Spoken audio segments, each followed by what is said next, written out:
in your teaching faith of tomorrow, having faith for the Creator to provide, which is He provides for everything. He's the big provider. Yeah. Of course. Imagine when you were born, and you were just a little child, and you did not have that ability to think even about the sustenance, even about how to live your life. All these things did not exist. You were a child, and look, God provided you with either parents that looked after you, or sometimes if one's parents are dead, let us say a person might be born as an orphan, but God will facilitate for him someone to look after him, to support him, or his mother might do that job. And I would like to mention to you, brother, and that's the good example we mention to people. Prophet Muhammad sallallahu alaihi wasallam was born as an orphan. His father passed away when his mother was still pregnant with him. Then his mother lived with him up to only 6 years. When he was at the age of 6, she passed away. So imagine this child whose father passed away before even he's born. His mother passed away when he was at the age of 6, and despite all that, he became the best example to all of humanity. He became with the best ethics, manners, and all that.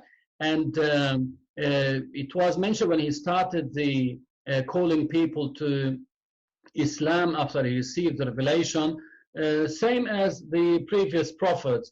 So when he started this call, some people made fun of him. Some people did not accept his call, and some people believed in him when they saw him a good example for the righteous people.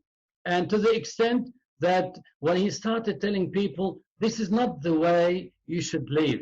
You know, at the time of the Prophet, when he received the revelation, we know that the orphans were deprived of the inheritance. So they look at them as weak ones, so they deprive them. Even women used to be deprived of inheritance. They weren't given the slightest rights as human beings. But when Islam came, gave everyone his right in full. So the lady now is respected. The lady now has a status. She can do business. She can do such and such. And that's why we all know that the Prophet married to Lady Khadija. That's his first wife. And he stayed with her until she passed away. Khadija was a successful tradeswoman. He worked for her at the beginning. Then she married him, and they lived together a very happy life together. So he did not say to her, look, you're a woman, you should stay at home and the like, you should not work, you should not go out and the like. So when one looks at all these simple things, he will say, okay, so what I see now in some parts of the world, that they say Afghanistan and the like, and they talk about oppression for ladies and the like, we say, no, these are not the teachings of Islam. That's more cultural, right? Yeah. It's more cultural than anything else. They have, and unfortunately, they want to paint them with religion when they are not. So do not use religion in these wrong concepts that you have. Islam is a religion that calls for justice. Everyone would have his rights in full. I'll give you, because we're talking about all these signs of the day for judgment. So when I mentioned that from the signs of the day for judgment, the Prophet taught us about is when daughters treat their mothers as servants. Now you see some daughters, when they talk to their mothers, Mom, get me this, get me that. And mom is working hard all day at home, cooking, cleaning, and the like. When that girl comes back from school, let us say, oh, Mom, did you get me this? If she says no, she starts screaming at her mother. That's from the signs of the day for judgment. So as if her mother is a servant for her. That's not the case. You should respect your mother. You should come back from school and help your mother. How do you want me to help you, Mom?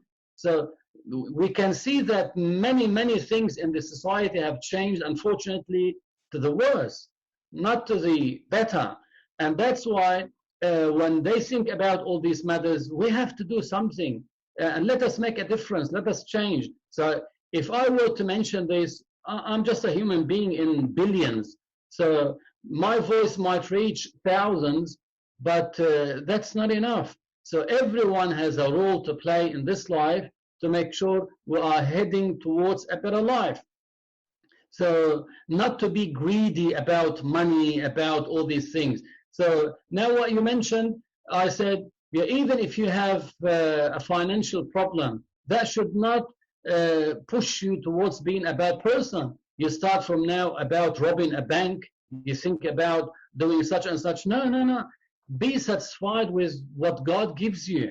And if you were to compare your life, compare it with those who are less advantaged. That will make you more satisfied with your life.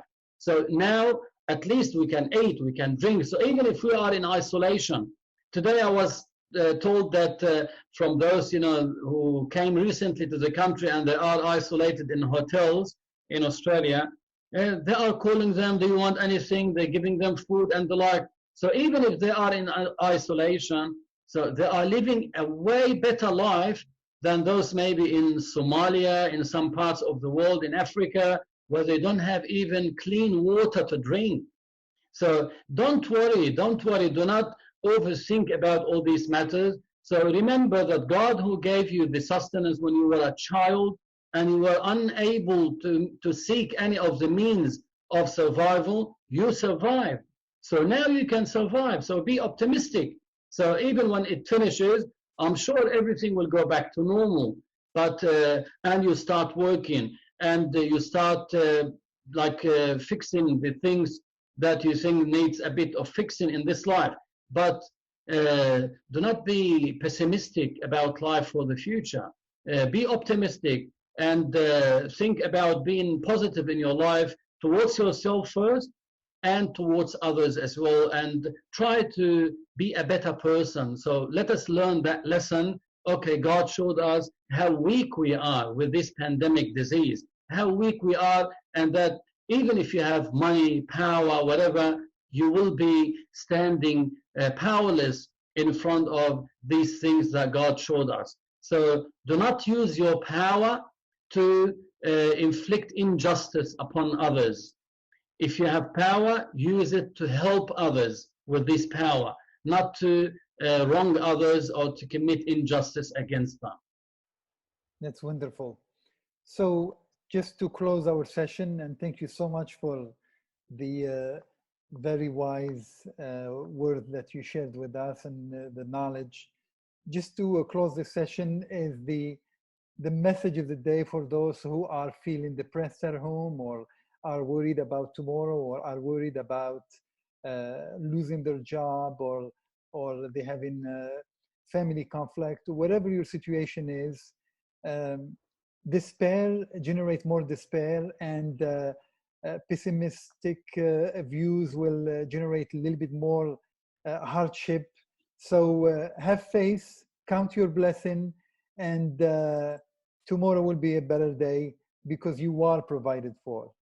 Thank you so much, brother. Yeah, we know, brother Fatah, just as an example, for instance, the modem, internet modem at home, even when you use it excessively along the days, it freezes. And sometimes you need to reset it.